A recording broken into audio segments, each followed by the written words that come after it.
আজকে বানিয়ে দেখাবো পাকা আম দিয়ে দুর্দান্ত স্বাদের সাবুর পায়েসের রেসিপি। তার জন্য সবার প্রথমে একটি বোলের মধ্যে নিয়ে নিচ্ছি 1/4 কাপ পরিমাণ মতো সাবু। এখানে মোটা দানার সাবু নিয়েছি, আপনারা চাইলে সরু দানারও সাবু নিতে পারেন। সাবুটাকে প্রথমে 2-1 বার ভালোভাবে জল দিয়ে পরিষ্কার করে ধুয়ে নিলাম। এটিকে গরম জল দিয়ে ভিজিয়ে রেখে দিচ্ছি প্রায় 1 ঘন্টা মতো। তো 1 ঘন্টা ভিজিয়ে নেওয়ার পর চলে এসেছি সরাসরি গ্যাস ওভেনে। গ্যাস ওভেনের উপরে একটি কড়াইয়ের মধ্যে সামান্য পরিমাণ জল দিয়ে নিয়েছি। আর এখানে 750 গ্রাম দুধ আগে থাকতে জাল দেওয়া ছিল, সেটিকে নিয়ে নিলাম সরশুদ্ধ, মানে যে মালাইটা ছিল দুধের মধ্যে। আর আপনারা যদি কাঁচা দুধ এখানে ব্যবহার করেন সেক্ষেত্রে কিন্তু ফুটিয়ে নেবেন বেশ কিছুটা। দুধটা হালকা গরম হয়ে যাওয়ার পর 1/4 কাপ পরিমাণ গুঁড়ো দুধ দিয়ে খুব ভালোভাবে গুলে নিলাম। আর দিলাম স্বাদ মতো চিনি।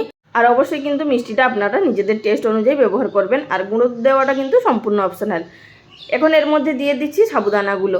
যে সাবুদানাগুলো ভিজিয়ে রেখেছিলাম সেগুলো এবার এর মধ্যে ছড়িয়ে ছড়িয়ে দিতে হবে। একসাথে যদি দেওয়া হয় তাহলে কিন্তু দলা পাকিয়ে যাবে। এবার এটিকে লো ফ্লেমে থাকা অবস্থাতে আমাদের রান্না করে নিতে হবে যতক্ষণ না সাবুগুলো সিদ্ধ হয়ে যাচ্ছে। তো এখানে দেখতেই পাচ্ছেন 10 মিনিট মতো ফুটিয়ে নেওয়ার পর কিন্তু খুব সুন্দরভাবে সিদ্ধ হয়ে গেছে। আর দেখতে যেন মনে হচ্ছে ছোট ছোট মুক্তোর দানা। তবে কিন্তু এখনও আমি আরেকটু ফুটিয়ে নেব, যেহেতু এর মধ্যে দুধের পরিমাণটা অনেকটাই বেশি আছে। তবে খুব বেশি ফোটাবো না, তা না হলে কিন্তু ঘন হয়ে যাবে। এটিকে ঢাকা দিয়ে রেখে দিয়েছিলাম ঠান্ডা হওয়ার জন্য। তো দেখতেই পাচ্ছেন ঠান্ডা হয়ে যাওয়ার পর অনেকটাই ঘন হয়ে গেছে। এই পর্যায়ে দিয়ে দিচ্ছি এর মধ্যে একটি বড় সাইজের আমের পাল্প।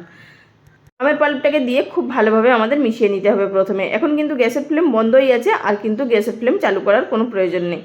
আর দিয়ে দিলাম কয়েক টুকরো আম কুচি। এতে করে যখন পায়েসটা খাবো মুখে আমের টুকরোগুলো পড়লে খেতে খুব ভালো লাগবে। তো বন্ধুরা, আমাদের এখানে তৈরি হয়ে গেল আম দিয়ে সাবুর পায়েস। খেতে অপূর্ব টেস্ট হয়, বাড়িতে অবশ্যই একবার ট্রাই করুন। আশা করছি আপনাদের সকলের ভীষণ ভালো লাগবে।